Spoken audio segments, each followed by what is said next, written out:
My parents thought I was absolutely mad, even my father. It was just feeling free, doing something on my own.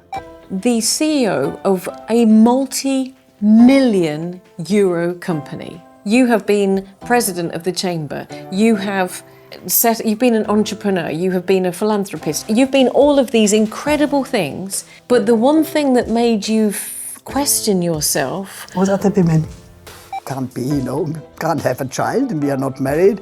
What, you take the child, you go to Germany? No. Out of question. You make me cry. You're getting to me into deep thoughts.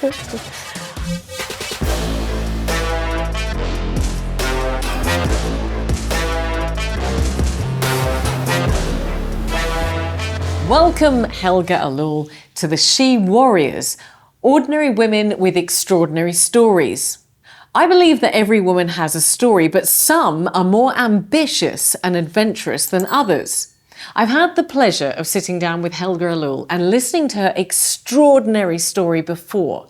And it's always a journey that has left me speechless, in awe of Helga, and always drives me to do more, inspires me in every way imaginable. And this is why I've asked Helga Ellul to join me as one of the guests of the She Warriors, because we all need to be challenged and inspired by other women, to aim higher, to be motivated to be the best that we can be. Helga's journey is not only an outstanding career story, a breathtaking personal tale, a story of a woman travelling thousands of kilometres to help build one of the toy industry's biggest success stories in a country she'd never been to before. But this is also the story of a daughter, a mum, a wife, an ambitious employee, a CEO, a company president, an entrepreneur, a mentor, an adventurer, a philanthropist, and a feisty young lady who didn't compromise and didn't take no for an answer, who's pushed boundaries at every stage of her life. Helga, it is an absolute honour to be sitting down with you, an absolute pleasure. Did I miss anything out about you in the introduction there? No, I think you put me at all. Because I think the first sentence was important. I'm an ordinary woman. And I love that about you, because this is really what the Warriors is about, is that, it really is the strapline. Ordinary women with extraordinary stories, and yours is an extraordinary story. And I want to start right at the very beginning. Okay. I'd love to ask you a little bit about your childhood before we dive into this journey that brought you here and to these incredible things, because you are German. Yeah. So I'm assuming grew up in Germany, Bavaria, if I'm correct? In Bavaria, yes. Okay. In Nuremberg, yes. Tell me a little bit about that. What was growing up in Germany like? What was your family like? All right. I grew up in a very conventional family. My father was a civil servant, my mother a housewife at home. My father very old-fashioned, but a brilliant dad.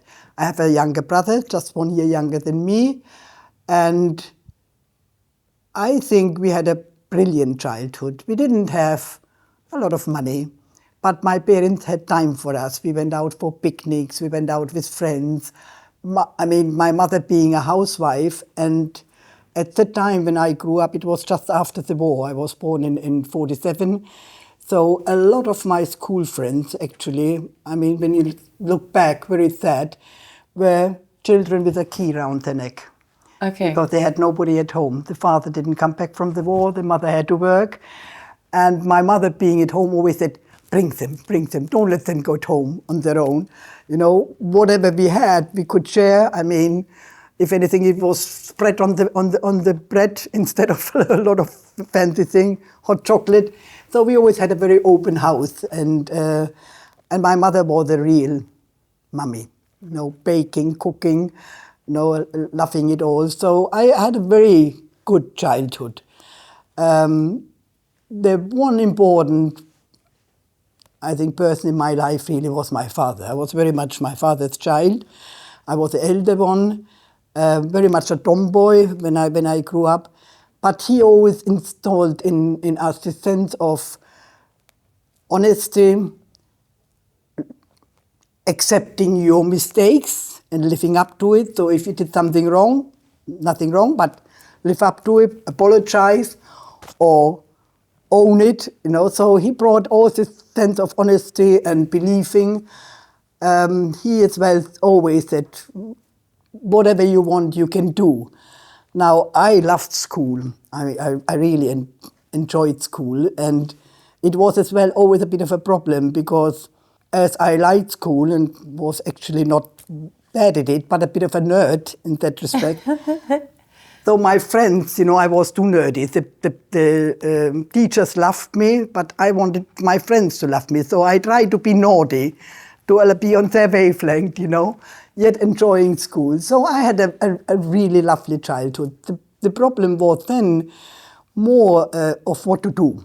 And I really had no clue after school. I was very good on the maths and physics and science side, but I was as well quite good on arts. And I loved painting, I loved drawing and all that. So I said, I want to go into this direction. Staying at home, not knowing what to do. My father said, no, can't go on like that. So he found me a job with one of his friends in one of the company, first company I worked, and I had to go to this office. Something I thought I would never do. So I arrived in this office, obviously from school, thinking I know it all. They said, you know how to type? I said, no. But why? I learned it, boom, you know. But we were as well, it was a company who had a lot of young interns, so we were a like clicker of intern. So we got on well, and I must say I enjoyed it. I had a very tough boss who really put me on, and then the top guy came down and dictated me something and I had to write it. But I managed it all. And then, in fact, I left this company and went to another company where I was in the accounts. I'm going to just pause there for a second because you mentioned some incredible values that you learned from your family and from your father and your mother. And I think this is something, as you were describing them now, about the honesty, about opening up, about when you make a mistake, about the family values, about sharing your home with the other children around you. And even that, when you talked about that, and I was thinking, you mentioned about post-war and these young children not having fathers and so on. As I'm listening to you, I'm thinking to myself, wow, this is Helga that I know. These are values that you've carried with you all your life, no?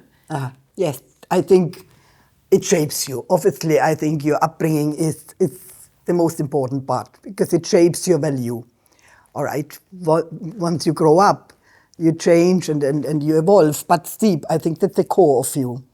And I mean, I always say, I mean, what my father taught me, even now, getting older, even more it comes back with my grandchildren, what he used to tell me, you know.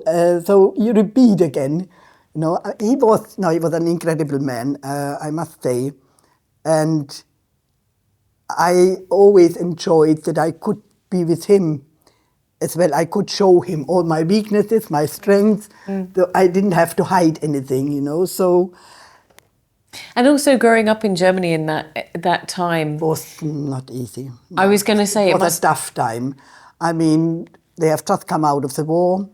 Obviously, there was this feeling, to a certain extent, this feeling of sadness after all that. But then as well, I saw it from my parents, there was as well this hope again, you know, of redoing something again. I mean, like my parents, we lived in my grandmother's house and my grandfather had a factory, so there was this small factory building next to it, open plan. And they used to do this, what you call it, carnival parties with their friends around, trying to enjoy, trying to have fun again after the tough times they went through. You know, and I mean, I remember them. We had brilliant time because they always had their friends around. And it, again, like I said, we had very little money. I remember Mummy doing sort of this small hors d'oeuvre. Don't touch and don't take one because they were counted, you know, sort of. But there was so much. I think they had to really starting reliving their life again, you know. I mean, the only one thing I regret, because it came then much later, when I was older and my parents were older, at the time they wouldn't talk about their hard times. Yeah. They just wanted to forget that. Yeah. yeah. And really live a new life, a bit like going out, having fun and all that.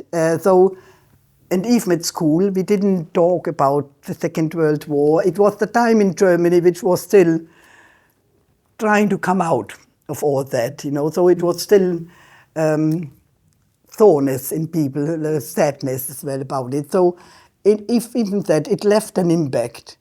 But then seeing again the hope people had and trying to rebuild their life, from after what they came out to, it was inspiring too in a certain way, So, no, my father was very instrumental in my whole way, my life really, because very often whenever I had to take decisions, I said, what would he say? That's what amazing. would he tell me?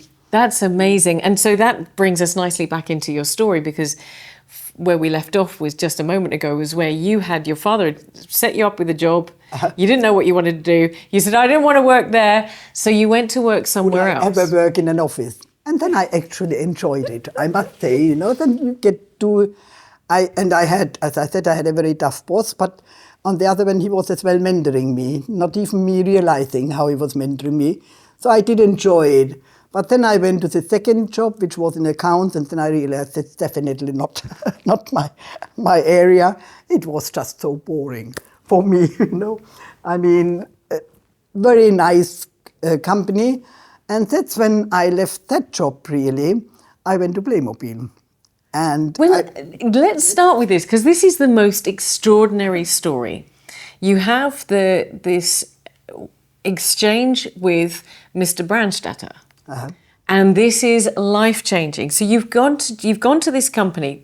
Please guide me through, because it is an epic story that I think everybody should hear. But I think my real change really started when I started with Playmobil. Then, Brandstatter at that time, because I was 20, I think 20, and my boss, the owner, then I was 34, so young as well, thinking back, Yeah.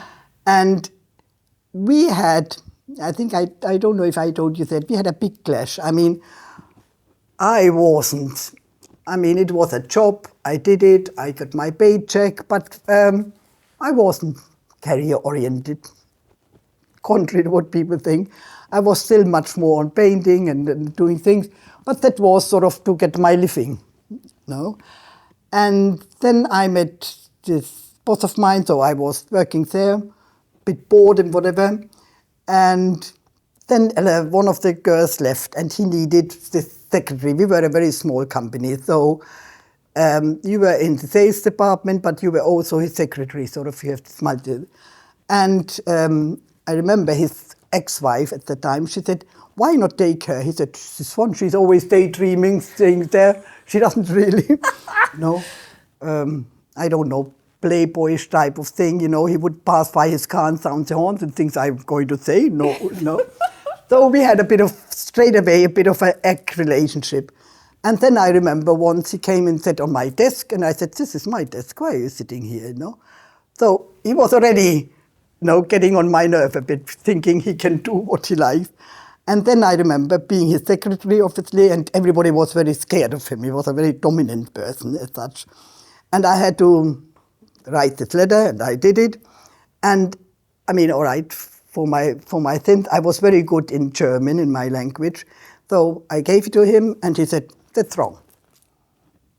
Wecken is not spelled," I said. "Sorry." I was fed up. I said, "That's right. I know it." So he phoned one of the other persons, this older person in the office. He said, "This one says it's right, but it's wrong." She said, "But she's right." And from there on, it changed. Just like that? It just changed, because I either went up to him and told him, "That's it, enough," because I knew I was right, and it changed. She said, "If she says it's so, she knows.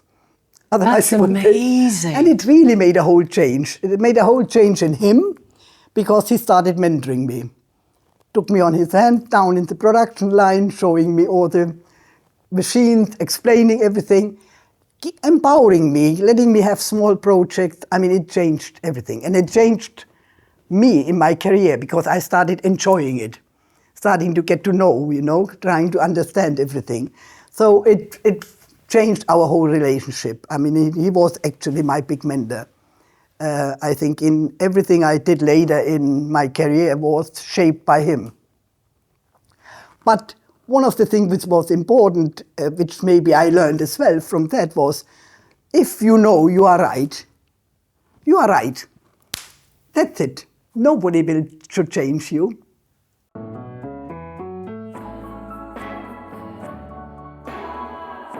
Take care and enjoy healthy skin. Browns, empowering wellness through a selection of dermo-cosmetic brands ideal for the whole family. You're a villain. Breaking more rules than you're sure. Feel more sensual than ever before with the new Denise bra. Intimissimi. I just feel alive. 1, 2, 3, 4. Oh, oh, I got that lifestyle, I'm fierce as hell. That velvet top model, that husky fast throttle. Living it up, you know I love it. It said I just feel alive. 'Cause all I got is what I am and I'm on fire. And what you want is what I am, baby, that's fine. What all the kids said, I just feel alive. No? That's an amazing Speak up, testimony. you know? But okay, so let me just ask you about that though, because you're going up to your boss and you're telling your boss that he's wrong and that you're right, and obviously he calls you out on it and tells somebody else, I think she's wrong, and the other person says, no, actually she's right. Now you said that it changed the relationship completely. Is that a respect thing?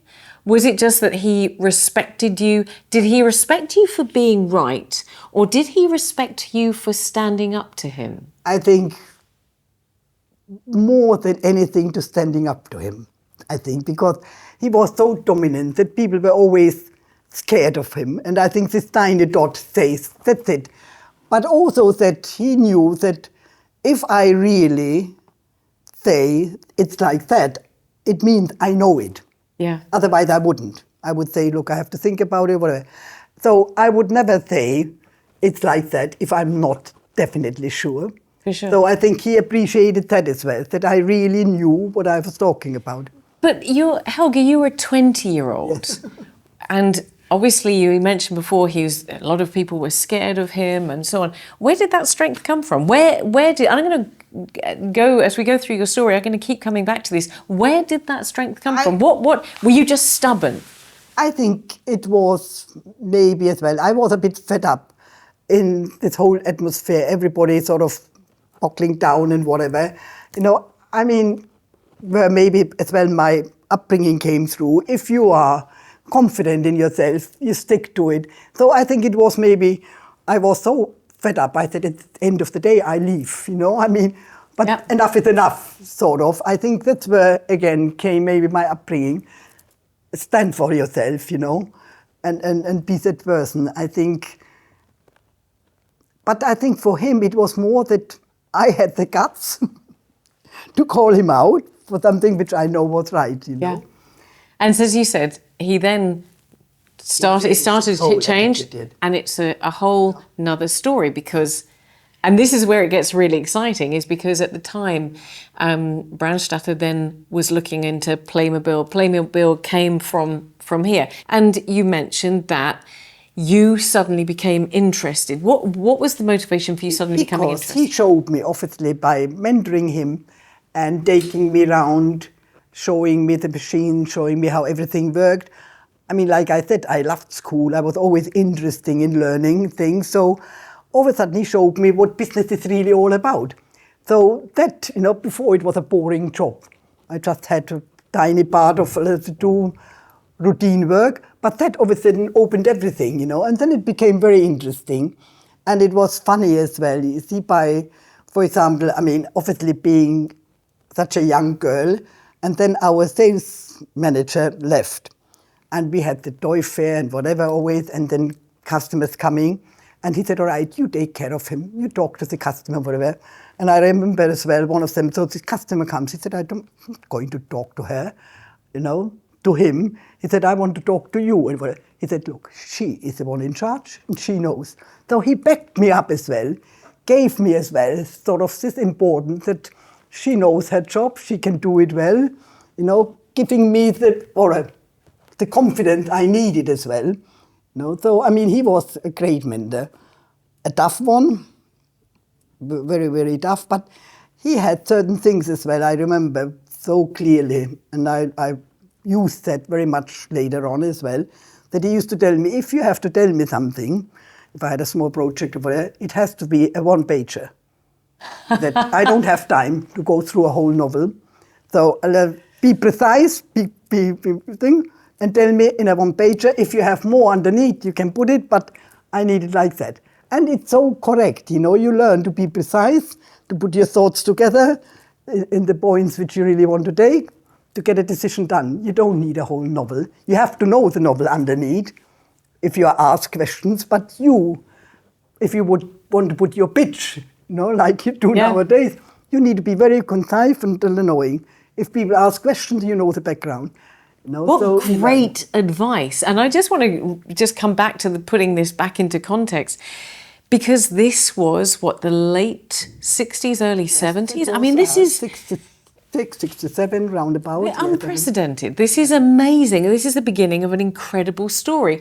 So where does this go from you standing up, learning a little bit about business, representing the company when gentlemen come in, when buyers come in, you being given that confidence? How do we get from there to you jumping in a VW Beetle that's painted with flowers to drive to Malta? There's a big gap there. So fill me in on that bit. That was as well. I mean, all right, so in my personal life, let's put it like that, certain things didn't go as I had wanted them. And we had, I was obviously always close working with him, more like his PA and whatever. And we had opened the factory in Malta in 71.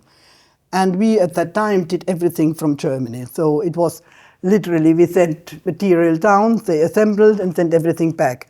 But we did the payroll, we did the accounts, we did everything. So I knew about it. And as I spoke English, so I was always a bit involved, because at the time, in companies, people didn't speak English. I spoke English and spoke a bit of French, but mainly English. So I was very involved in all that. And we had, at the time when the company was set up in Malta, we had a technical man, engineer taking care of it all. And it was a small setup. I mean, we had some 40, 50 people.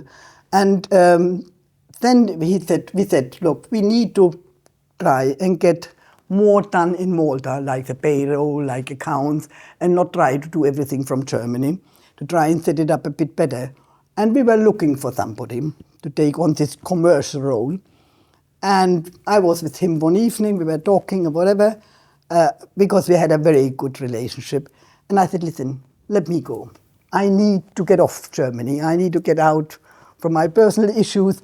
I said, let me go. He said, no, you can't go. I need you here, no way. I said, let me go for a year. I set it up for you and I come back. Somebody else can do it. How old are you at this point? I was 26. You're 26 years, and you've been to Malta before or not? No, I knew about Malta, but I have never been. No. Wow. So I said, let me go, because I need the space. He said, no. So I said, look, you have to give me a chance. I said, I can do it. I do the commercial. I set you up the offices, because I knew some of the Maltese girls who had come for training to Germany. I knew them, because we were all youngsters, and they're all very young girls. So I said, let me do it. And it was a toy fair where we launched Playmobil in 74. Immediately after that, I left. I said, listen, I drive down myself. He knew I had this funny Beetle, because I was quite a bit of a hippie, or whatever. But we were a very relaxed company, and he loved that style, let's put it like that, because sometimes he would even borrow my Beetle. He said, let me borrow your car, because nobody will know it's me. So we had this friendly relationship as well. I said, let me do it. My parents thought I was absolutely mad, even my father, because, he was very conventional and in his civil servant mentality, you're going off in a country on your own, And I left. In February, I left on my journey with my beetle. And for me, it was like an adventure, just do something different, get away, Can I ask you, look, when you describe this, and you've heard you telling this story before, was there not a moment where you said to yourself, I'm not sure I can do this? No. Or... No. Never? No, not really, no. It was just adventure. I needed a change in my life, in my personal life. I wanted to do something different. I said, let's break away, get away from it all. No, I was just very positive and going to a different country, seeing a different lifestyle. All right, I thought Malta was different than I came to realize. And no, I don't think so. And I knew deep down as well that it was only limited, that I would come back and I have a job. Okay. So the risk wasn't a very big one. If anything, if, let's say, after a month, 2 months, I didn't like it, I could come back, sort of. So there wasn't that much risk involved, It was just feeling free, doing something on my own, So what was that drive down from Germany to Malta like? That must have been exhilarating, driving in a beetle covered in flowers down through Italy to a country you've never been before. You're 26 years old. It was a nice journey, actually.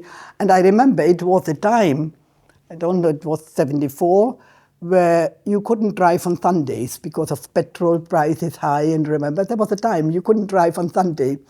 People won't know it because of petrol scarcity and whatever, because it was the oil crisis. So I remember I was close to Rome, just outside of Rome. And I stopped in one of these motels, but I wanted to go to Rome, but you couldn't drive on a Sunday. And they were the only people who could drive were the suppliers, sort of the vegetable man and the delivery man. And there was the delivery guy, and I said, are you driving to Rome? He said, yes. I said, can I go with you? So I drove with him into Rome, walked Rome, found a lift back in my motel. I was so, in a way, almost naive, trusting and all, but I only had nice experiences. Somebody was watching over me. But I was so happy to adventure, to be on my own and do something. And then, in fact, I drove down and then I stopped in Syracuse. I remember as well, I had so many stories, and I found, how it is, a young girl on its own, so I found this nice Sicilian man, and he showed me the whole arena in Syracuse, and he gave me, today you laugh, and he gave me this, it was a rosary bead with a cross, but I thought it was a necklace. I said, what a nice... That's not kidding. So I had all this night. I went on the ferry boat. The captain, seeing me, took me on the bridge, because a young girl on her own, and sort of a bit of this hippie type, maybe I was at that time, flower power. I had such a nice journey. And then I arrived in Malta. And that's when a bit, I think, my sunny things got a bit of a temper, because I literally was expecting a Mediterranean island. White, blue, sort of. And then I found, I found an island totally different. At the time, 74, it was very, very still influenced the English part. So it was like a colonial setup, very, very English influence, which I didn't even expect. So it was a bit of a thing. They made life at the beginning not easy for me, because I remember as well, I had this German guy, this technical guy who took care, and he told me, all right, put me in a hotel, in Slima, in a small hotel. They were very sweet Austrian people. And he said, now tomorrow come to the factory. Now, I've never been in Malta, didn't know where the factory really was, but I found my way. But he made life a bit difficult. And then I came into this factory. All right, I knew some of the girls, but I had met them when they were for training in Germany. And I arrived at this office with a desk, 3 girls whom I knew, And this girl came and said, now, you tell us what to do. I said, me? I haven't got a clue. You have to tell me how things are being done here. I said, I just arrived, I don't know. Now you tell me all, what you are doing, how you are doing it. And from there, I said, you have to tell me things here about this island. No, I haven't got a clue. So it was already, we had a very good relationship. And at that time as well, Malta was very different to the Malta. All right, some of it is still here. But there it was still very open to foreigners. You know, so this girl straight away took me home to meet their mothers and their families. So straight away you had sort of a support system around, because if the mothers took control, we have to look after this German girl, she doesn't know anything. So I found a lot of help in that respect. But the people, you know, even in the factory, so they were going out for rabbit to somewhere, Surrey or whatever. So, you want to come? It's in Surrey. I said, all right, I come. Now, I didn't know where Surrey was. And there was no navigator system at the time. So I almost ended up, let's say, in the rocks and whatever. But I found the way. And the minute I walk in, they say, oh my God, she found it. You know? I said, you don't know me yet. I won't give up, you know. So it was quite a learning curve. It was fun. I really enjoyed it, I must say. Then I remember looking for a flat. We had this Maltese, very, very nice man showing me around his flat. He said, so I can show you 3 bedrooms. I said, what the hell do I want with 3 bedrooms? I said, no, I don't want. And we go into this flat, you know, velvet curtains, this brown, ugly furniture. I said, oh my God, you know, coming from Germany at that time where everything was olive green, orange, you know, yellow. It was like a shock to my system. So then we finally found this very small flat out at the end of the Spiel, which had just 1 bedroom, kitchen, bathroom, and a big sitting room. And I said, but it looked horrendous. Again, flowered curtains, whatever. I said, but that is small enough, I can manage. So I took this flat, got some of the boys from the factory. I said, take these curtains. They said, take them? I said, no, I don't want all that, you know. Take all that. So me with paintbrushes and whatever. So I had this long corridor, which had no windows. So it looked really dull. So I painted flowers going up. I painted the sun. I painted the stars. It was very, very nice. Then I had in the kitchen this brown mahogany chairs, for me ugly, so I painted everything orange with white flowers. No, very, very nice. I had then Trudy, there are stories to say, so I said to the girls in the factory, I need a telephone. They started laughing. They said, a telephone? It's a 2-year waiting. It's after 2 years I will be gone. But I said, I need my phone now. So I got a phone, but this old black phone, so I sprayed it yellow because it didn't fit in my color scheme in my flat. So, and then I met my husband. I came in February, I met my husband in May. So we met when he came the first time to my flat, he said, very unusual. He said, yours? I said, no, I'm renting it. I said, no, I did it all. I said, it was so ugly, believe me. I said, I painted it all. He said, does your landlord know? I said, no, but he should be happy. I said, I made it so much nicer. He said, oh my God, he's going to get the shock of his life. I was wondering about the landlord there. No, I didn't even think. What did he say? What did the landlord say? The landlord, then finally after a year, because then I stayed on, the landlord phoned me, but it was a lawyer, because it was a Liechtenstein company. And he said, I've never come, can I come and see it? So my husband said, now you are in deep trouble. This lawyer turns up, comes in, he says, oh, very nice, I've never seen it, it's really... So I was lucky in whatever I did. You know? That's amazing. But I mean, he had his nephews, everybody, all the children came, they said, the nicest flat in Malta. The nicest, brightest flat in Malta, how wonderful. You're a villain. Break your rules and you're sure. Feel more sensual than ever before with the new Denise bra. Intimissimi. I just feel alive. 1, 2, 3, 4.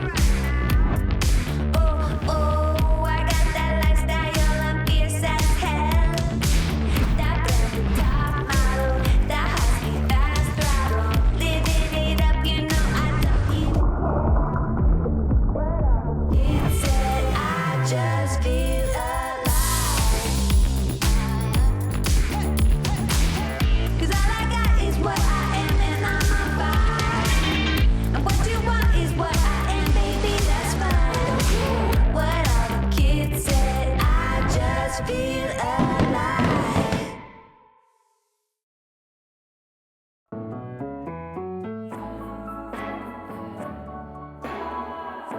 Take care and enjoy healthy skin. Browns, empowering wellness through a selection of dermo-cosmetic brands ideal for the whole family. So this obviously elevated your experience, getting rid of the brown curtains and so on. But to bring it back to what was happening with Playmobil, because you've come down with the Brandstatter group, who have launched this new toy, this small Lovely small toy figure, yeah. called Playmobil, which is what I grew up with, and I think everybody in the Beautiful world product. knows about. Can you just give me a little bit of context for that before we dive into the rest of your story? But because that's huge. No, this Playmobil is a story on its own, and an amazing story. I mean, a beautiful product. But again, Playmobil was born out of, not desperation, but last minute. The company wasn't doing very well. Oil crisis, and plastic is a byproduct of oil, so the price is shot like anything. So all the toys, because before we did run-of-the-mill toys, not a branded toy, but all of them were very plastic intensive. So they couldn't, with the prices going up, we couldn't afford. So we had a designer in the company. At the time they were called sample makers. And this guy, my boss, he told him, listen, I need a product which is small, not a lot of plastic, but will give me money or whatever. And this designer, I mean, brilliant man, Mr. Beck, I knew him very, very well. He came out with his figures. He said, and he told my boss, Brandstatter, he said, listen, he said, because we have all made always toys. We make trains, we make planes, we make cars, but nowhere, it's a figure, but in real life, a car needs a driver, a train needs a train. He said, something is missing in these toys, and what's missing is the people. So he designed these three figures, and he did it very, very well, because they were 7.5 centimeters. They fit exactly in the hand of a child. So it was all. And I remember seeing the prototype, because there were three figures. One was a German knight, the German coming out. One was the German builder, the craftsmanship, and the other one was the Indian. So we go a bit internationally, the Indian. So these were the three figures.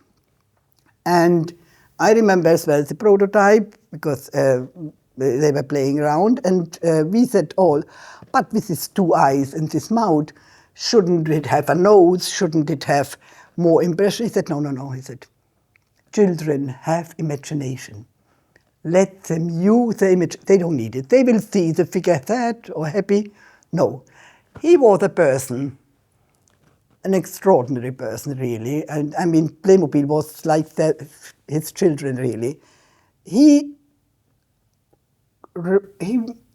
remained a child in the way of thinking. He could still think like a child. We all forget that, when we grow up. All these dreams and the fantasy. He could still think like a child and imagine what a child sees. So he was lovely. So we launched it in February when I was there.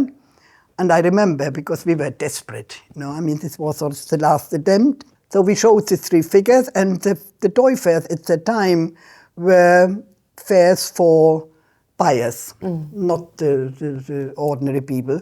So these toy buyers who you think they would really know, so they came, nobody. What's that? What's that supposed to be? Nobody had a clue. And we had one, it was a Dutch company, Simon, we knew him very, very well. He was one of our good customers. And he came, he said, I love that. I want that. Because at that time they were samples. They were not prototypes. So literally carved out of wood. They were, oh, wow. No. They weren't produced. They were prototypes, So he said, I want it. He said, produce them. He said, I give you an order. I think the order was whatever for 10,000 or whatever, but I want them. But obviously, the order wasn't enough to make molds. You needed complete different machinery. Before we had large machinery, you needed small ones, different molds. Molds still are, and at the time were very, very expensive because you need precision molds. So we didn't have enough to really go and go into production. But my boss, as I told you, he was a clever, clever man.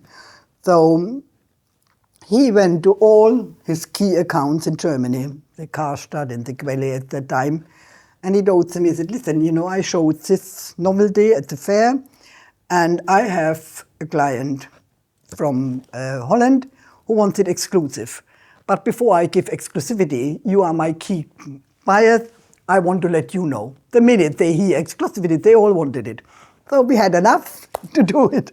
I mean, in retrospect, a very clever idea, because he just played on the human Absolutely. thing, you know. If somebody wanted exclusive, it must be something good, so we wanted to. You know. So we then started producing, which again was, because the company wasn't that well off at that time, so we needed to buy new machinery, we needed a different type of plastic material, we needed new molds, so a lot of investment, which the company didn't really have things. Him going to the banks, no help from there, but he was very lucky. He found a company, a machine company, who said, we'll get you the machines and you pay later on rental. So we could, you know, could start.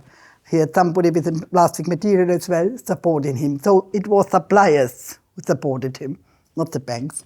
In fact, he never ever went back to the banks. When they used to come and want him, he said, when I needed you, you didn't. Never ever will I need you. That's amazing. That was in his, he said, never ever will I need a loan or a bank.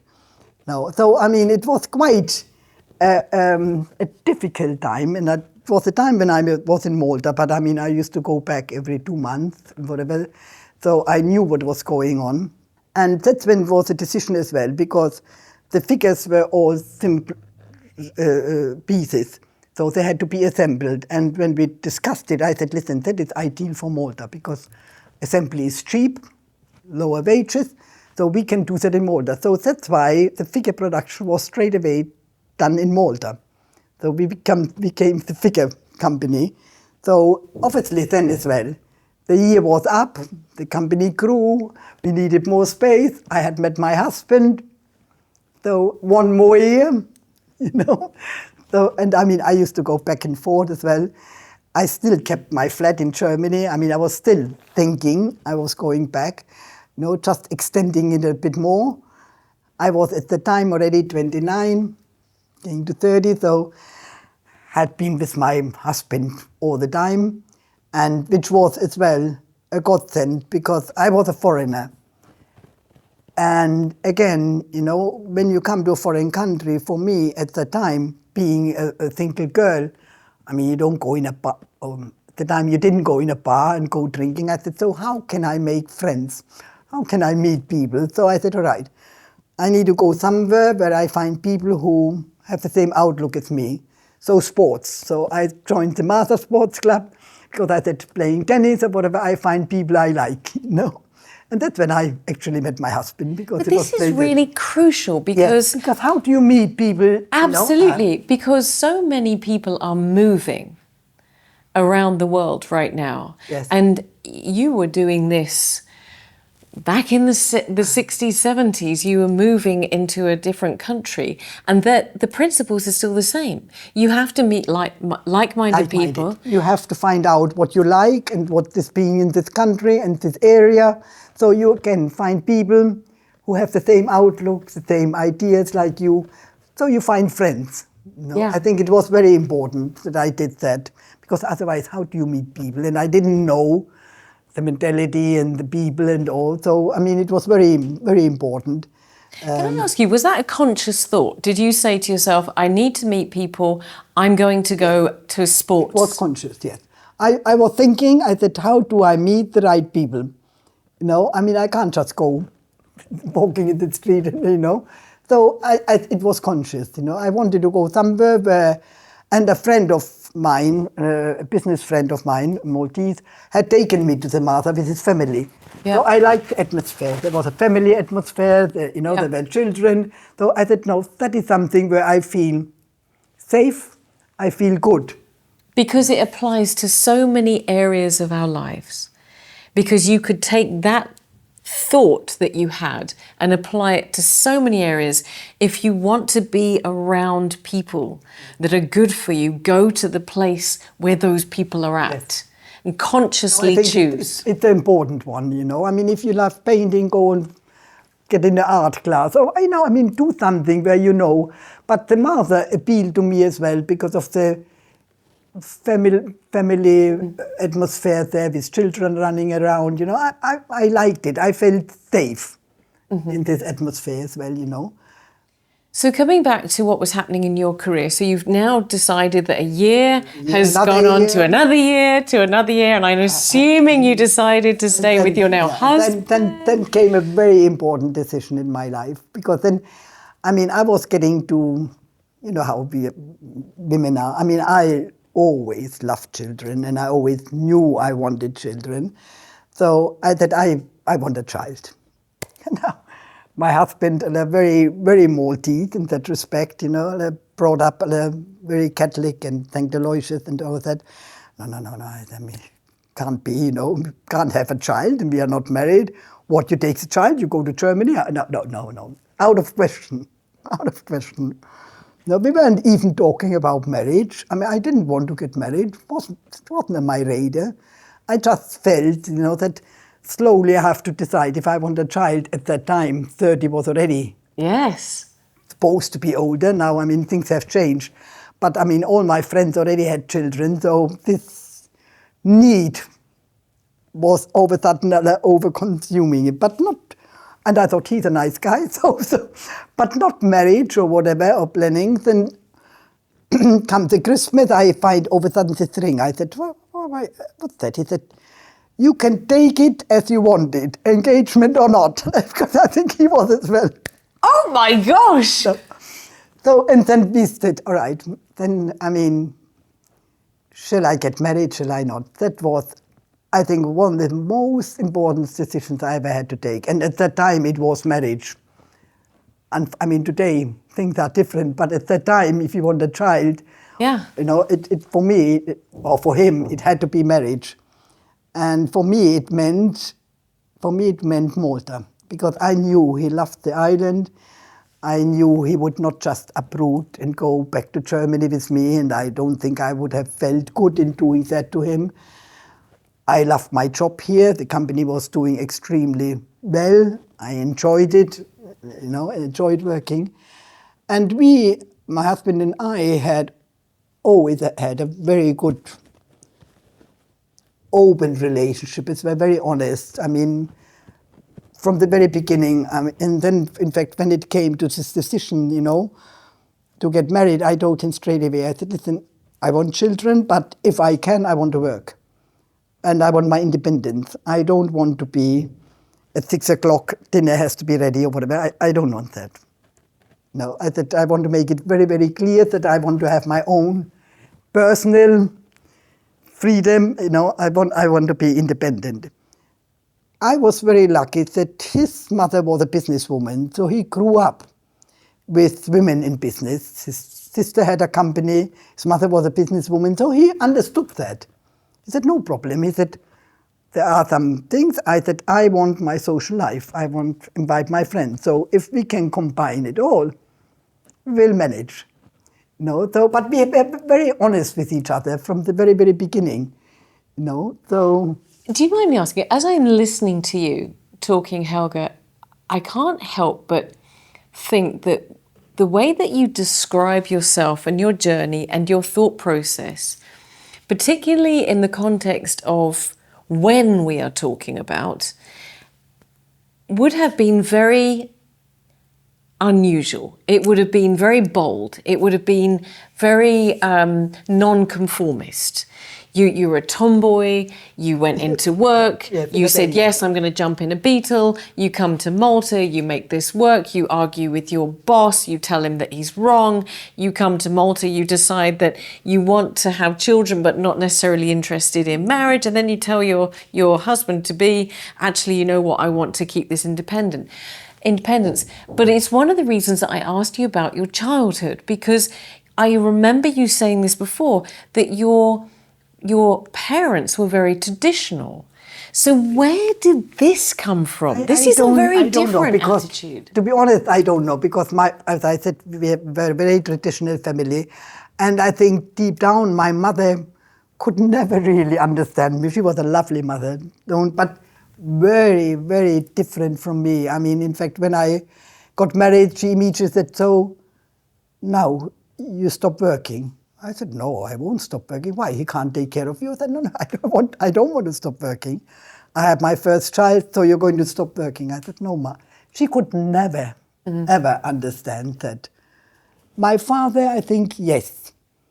He could, I mean, maybe in a certain way, I was a bit more. He would have most probably been a very good entrepreneur, whatever. But obviously, what happened during the war and whatever made him a civil servant. He was an accountant by profession, but he was a very clever man. So I think it was more him in me. But then again, from my mother's side, her father was an entrepreneur, had the factory. So she always used to say, you are like my father. I mean, some genes must have come this way. Because my brother, again, very different to me. Much, I mean, he had his own business as well, but much more conventional. I think I was always a bit, I was like that at school. I was always a bit different, a bit thinking out of the box, doing different things. I think it was just in me. And my father encouraged it somehow, deep down, you know. The reason I ask is because I'm wondering if this is partially the secret to your success. And we'll continue with the Playmobil story in a second, but being able to be very confident about your decisions and know what you want, as well as thinking about things from a different viewpoint and saying, okay, I need to be still working. We're going to get married, we're going to have a family together. But being, as you said, the secret of your success with your marriage is to be honest and open with each other. And I'm trying to work out, you have this incredible, beautiful success story, and I'm trying to work out what the secret is. I think deep down what it was is I exactly knew what I wanted. Yeah. I wanted it all. I wanted Fair it enough. all. There I am. I wanted a family, I wanted children, but I wanted not my career, but I wanted my feeling worthwhile in what I'm doing, in my job, being independent, even money-wise, having my own life, a bit of a personal freedom, that I can go in the evening with some friends or I can do this. I needed that to be me. And I think by the time we came as well to get married and whatever, I was confident enough in myself that that's what I want and that's what I'm going for. Obviously, you never know what life will bring you. I mean, you know, I have to take it, but I think I must have a lucky star above me because everything worked out. But I knew exactly what I want. And I think I was as well, maybe stubborn enough or whatever, that I said, I will not compromise on that. I want to go it, you know. So with my husband, yes, we were very honest with each other. And I think that's partial our success as well. We have been married almost now 50 years. So that we were, apart from everything else, we were very good friends. We were very open, you know, because love is one thing, yes. It changes over the thing, but this deep down connection that you have a person you can be, like I was with my father, you could be yourself. You don't have to, with him, I never had to act like I had to do maybe in other business areas where I had to show confidence or whatever. With him I could be sad, I could be unconfident, worrying, and I mean I would tell him, I said, do you think it's the right thing, do you think? You know, this comfort, Yeah. which other person gives me. And for him, the same thing. Now, it took him as well a long time because he was brought up in boarding schools. He did a complete different family life to mine. So he wasn't used to that. So it took me quite some time to open him up and tell him, if you don't tell me, I can't be with you. You have to let me in. Yeah. No, but I think this working together helped us as well with our children and with everything and building together the life we wanted. Yeah. No. You dropped these two beautiful golden nuggets, and I call them golden nuggets because I think they are, when I hear them, I think they are just absolute beauties that we can all hold on to and we can all learn from. You said one thing. You said about knowing you and what you want. And I think so often through life we wander around not knowing what we Doubt want. ourselves. And we can't be happy. And we can't be happy in ourselves. We can't ask other people to make us happy unless we know what we want. Yeah. And essentially our own happiness is our own responsibility. So only you. Absolutely. And then you were talking about this relationship with your husband where you could absolutely 100% be yourself. And I think by that, again, it resonates with me because being wonderful and successful is one thing, but being vulnerable and being honest is really where true strength in a relationship lies. I think, and that gave me the strength in my career as well. Now, I would say every good or strong man needs a strong woman, but the other way around too. Yeah. I think that really gave me the support that at home I could be me, I could doubt myself, I could whatever go, but even, when you make mistakes, when you make misjudgments, but to him I could tell them, I said, my God, I was naive, I shouldn't have done that, whatever. No, and he would tell me, but rectify it now, do it better, now you learn from it. And vice versa, even he, he knew that, for example, he was in real estate, so he would come, what do you think, should we buy that? I said, listen. And he was always a bit sort of the less risk-taking one, very as well. I said, let's go for it. I'll support it, don't worry. I know I can trust you, you will be perfect, but I'll support it. Between the two of us, we can do it. And we build everything ourselves, literally, So, no, I think without him, I wouldn't have managed it, I must say. I want to bring back in what's happening with you in the work environment as well. Okay. Because along with becoming a mum and making a decision to have a family and being a wife, you're also seeing this extraordinary success with Playmobil. I mean, Playmobil is one of the most successful toy industry stories of all time. I asked before I sat down with you, I asked 20 people, have you had Playmobil? Yeah, every single one of them, from ages between my age right the way down to 20-year-olds, could say at some point they'd had a Playmobil toy, which is phenomenal. And so coming into that, obviously the success of Playmobil has a large amount to do with your role as the CEO driving this company forward. How then, and this is so many questions, but how then I want to ask you, how then did you manage to cope with a successful marriage, a successful role as a mum, and a successful career? Because this today is a question that is challenging so many women, and you did it before everybody else. It's not easy. And I mean, let's not easy. And I was lucky enough that I didn't have to do it alone. So, I mean, when I see some single mothers, I mean, I had a partner in crime. So I think part of it maybe comes, again, from my upbringing in Germany with a sort of discipline, because I think you need to be very disciplined, again, in whatever you do.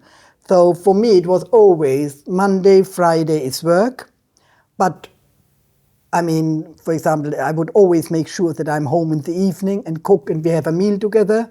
But then weekends was always family. So I would not pick up the phone or only in emergencies. And everybody, I still do it today. You won't get me over the weekend because I'm with my grandchildren. So you need a bit of a discipline. So during the week, I gave it as much as I could. But then weekend was family. I had to give my family the time. And as my husband helped out a lot, because obviously he had his own company, so he was running around with the children. So even over the weekend, I would take on a bit more and let him play tennis and have a bit sort of his free time, because he juggled it during the week. I always made sure that we had our meals together in the evening. I had no family here because obviously my parents were in Germany. His mother had died very young and his father was elderly, so we had no family support, so we only had to employ. I was again extremely fortunate because at the time in Malta you would find people working with you who, it's not just an employee relationship, they became part of the family. So I had a very, very good maid from Nashar. She was like a nana to my children and would cook sometimes for me, do me things. Then I had a very, very good nanny, again, brilliant, who used to be a nun with the order line and left the order and then came to work for me. So brilliant nanny. So I was very, very lucky. So because obviously I needed help, and for me it was not important that I have to wash the floors or whatever. Important was that cooking I love, so that was my relaxation, and I have a meal with my family and we can discuss our day together and all that. That's the second time you've said that. You've talked about the importance of having a meal together. Yes. Why? Because, we were fighting. I want to talk, I want to say, everybody had to tell his story. I wanted to hear what my husband's day was. I had to give my day. My children had to have their day. So it was always a very important time for us. So it was not important if I did the laundry or the ironing, but that was important. And to be honest, at that time, we didn't have the technology we have today. I would make sure I'm at home. If the children are in bed, I would sometimes drive back to the factory, work again till 11 o'clock, 12 o'clock at night, but make sure I have the time with my children. Because that you have to give priorities, and then going back to work. But I had to drive back to Pullebell and work. Isn't that exhausting? Isn't it exhausting to try and juggle both? You do it. No, you do it. You're young, full of energy. I don't think I could do it today. But when you are young, you do it now. It was, and I didn't have to do it every day, but when something was on a deadline or whatever, you had to help out. And I think for me, what was important as well was seeing that what I did, because there's a funny story as well, let me tell you. And I think I have to say that, because my boss being a male, so the minute I was pregnant, oh my God, she's pregnant. So he told me, you're pregnant. I said, yes. So what's going to happen? I said, listen, I do not know. I never had a child. I don't know. I said, I don't know what child I'm going to have. I don't know how I'm going to cope. I said, one thing I can tell you. If I can, I want to continue. If I can't, I will make sure I give over properly and find you a replacement. I will not harm the company. But give me an option. Let me see how it all works. My child was born and a week later I was back at work. So, and with the second one too. So, even that, he said, she can do anything. He had so much respect for it, but he let me do it. He believed as well I could do it, And then seeing some girls, some managers in our company, females, they said, if she can do it, we can do it. You become a role model. Yes, absolutely. They said, she can manage it, But I always told them, you have to make sure, first and foremost, that your partner or your husband or whatever is in line with it. It has to be a team effort. Don't impose. You have to make that sure before you even think about it, because not everybody is like that. Not everybody was maybe like my husband, because I'm telling you, if my husband didn't have it easy, sometimes his friends said, of course you have the successful, he, in Maltese society, it was very unusual, and he as a man, but he's a very confident man, he could cope with it. But he needed this confidence, because society was not used to it, So I think we learned through a lot, and in a way we were very ahead of our time. Today, what we did is today normal. Yes, it is, because society is changing so much and women are more in work and seeking careers than ever before in the passage of human history. And I think that's why I keep delving down into you as a trailblazer for women successful in the work environment, but also dedicated to your family and to your family life and to your husband as well. I've heard you say in interviews before that yes, you are the CEO of one of the most successful toy companies in the world. Most important. But that your role as a mother and wife was more important. Always, yes.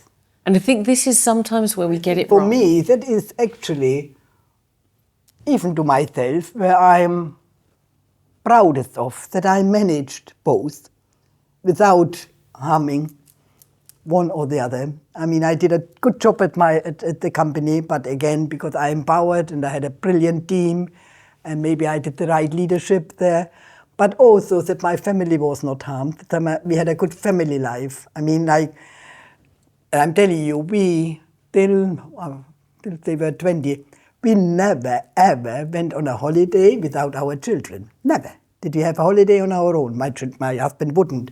No, because that's the only time we really as well had time for them all the way. So we traveled the world with them. The children always said, you showed us the world, thanks God. And seeing now my children literally living the way we lived, because they learned it. I just feel alive. 1, 2, 3, 4. Oh, I got that lifestyle, I'm fierce as hell. That brand new top model, that husky fast throttle. Living it up, you know I love it. It said I just feel alive. 'Cause all I got is what I am, and I'm on fire. And what you want is what I am, baby, that's fine. What all the kids said, I just feel alive.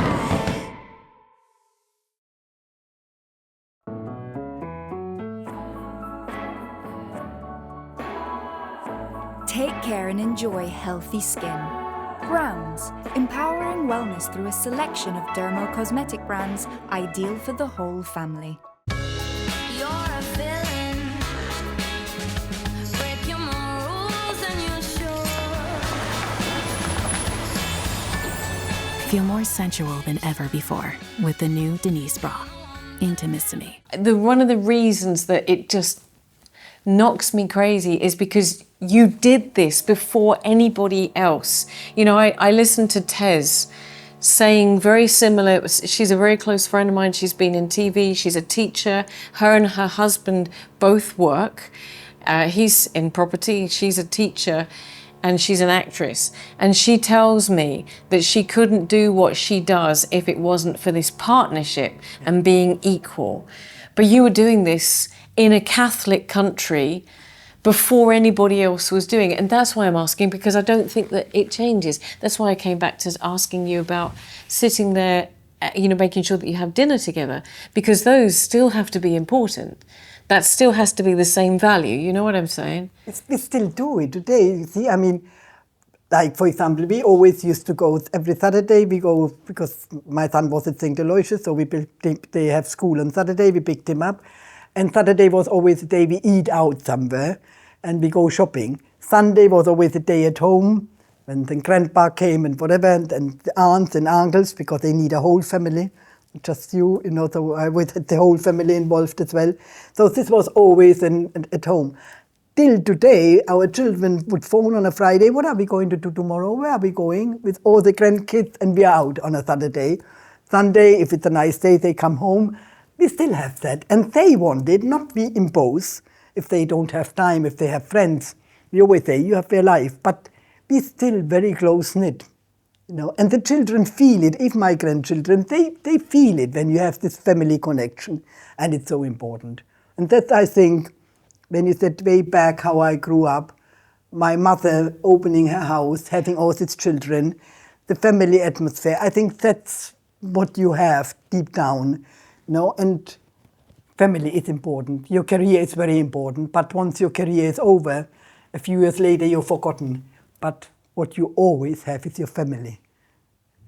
I love that. I absolutely love it. And that is the very reason why I wanted to look at your early years before we talked about your success. I want to touch on the success for a second because I keep coming back to this idea of you being a very strong, courageous, adventurous woman in probably a time where that would have stuck out like a thumb. I mean, people would have noticed you being, no, I'm going to do it my way. Your boss certainly did. And I think for women today, we get very easily labelled stubborn, difficult, she's a problematic, because women want to do what you did and encounter resistance. No, I had that very much so, because obviously people have an impression of you. So see me successful, they think I'm this strong, powerful, most probably poor husband of hers or whatever.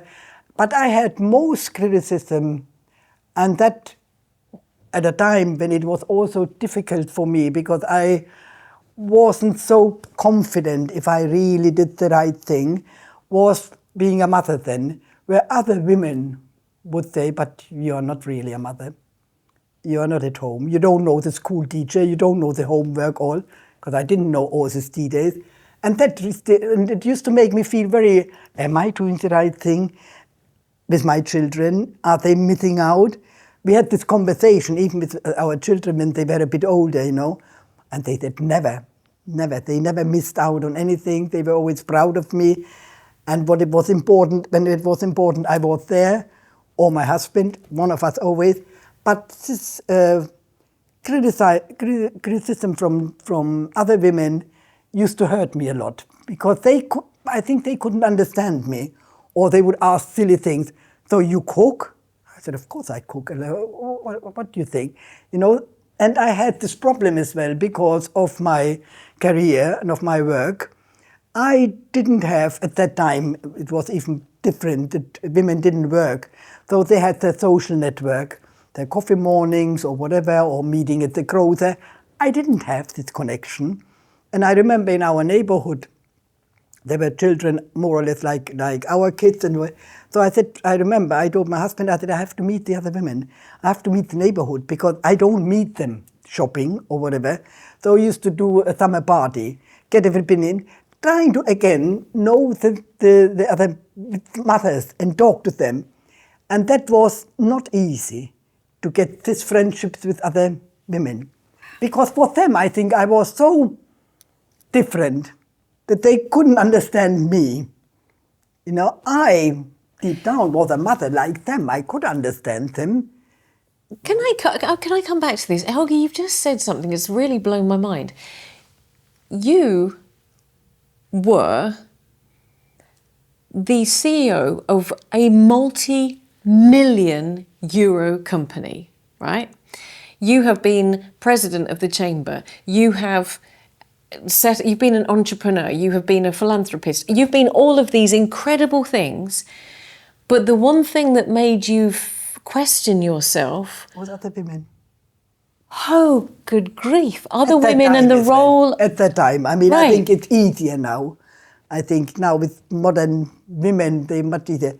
But at the time, don't forget, Malta was still very much, if you get married, you have to stop working. It was still this old. So most of the women didn't work. They were always at home. They met each other. They knew each other. Their whole life was the school and the homework and the children. And, I mean, even our children, I mean, we had a property next to us, so we made them like a club where all their friends could come, and I know where my children are, and meeting the other mothers. The man, I never had problem with. So, I mean, and even, honestly, Trudy, even in business, I sometimes think women do not support each other enough. I feel so let down when you see the network of men and how, even critical, but how they support. And women, we do not support each other enough. We have so much envy if somebody is a bit better or more successful. Why? Instead of, I don't know why. Either we still have to evolve because we started much later. I don't know why. We should be far more helping each other. But does it not come back to, and I've asked this question of myself so many times, and to put, for instance, to put it in the context of, I use this analogy, but if 1% of sports revenue is allocated to women, of sports sponsorship revenue is allocated to women, women are fighting each other for 1%. And therefore, they're going to pitch themselves against each other. What they should be doing is going up after the 99. Of course. They should be going after the 99, not after that 1%. But that's perspective. Instead of saying, okay, I'm competing with you, we should be taking on the world. Of course. Absolutely. And I think this is But where... it's not happening. No, and this is where we as women should I think be... we need to, yes. Should, We need and to. this is, again, bringing your career right the way through to where you are present day. One thing I know about you and I love about you is that you mentor other women and you mentor other people and have done that. And I think that is just a phenomenal gift. I think, Trudy, we need to say this more and more, that there's understanding outside. You can't say it often enough to make changes happening, you know. I always said, when I wanted to change something, and it sounded a bit absurd to some people, I try to say it to a lot of people, until they almost think it's theirs. And then it will happen. No, I don't care if it came from me or whatever, as long as the change will happen. Yeah. No, people have to think forward. I mean, especially now when I see my youngsters with technology, with the changes which should help in happening, people are afraid of AI. And I'm not afraid. We developed AI. We need to see the next step. But, you know, there's this problem always. People are so frightened of new things instead of seeing the positiveness and then the next step now. Yeah. And going back to this role that you had as a mum, as a wife, as a CEO, as a building business, as a president of Malta Chamber, all of these roles, you were trailblazing the way for other women. But we aren't ever going to go back. We can't turn the clock back now. So we have to keep moving forward. We have to keep pushing forward. There's nothing else that we can do, and we need to find the right way to go forward. I could, without a shadow of a doubt, sit here for hours listening to you, Helga, but I want to ask some very pertinent questions. What accomplishment in your life are you most proud of? My kids. My kids and now my grandchildren. My joy and pride. Why the emotion? Because, I mean, seeing again, then you give something and create something, because that's what is the life you create, and seeing it evolve in something so good. You know, that's the best thing you can ever have. You've got me in tears. Oh, I didn't expect you to say that. That is absolutely phenomenal.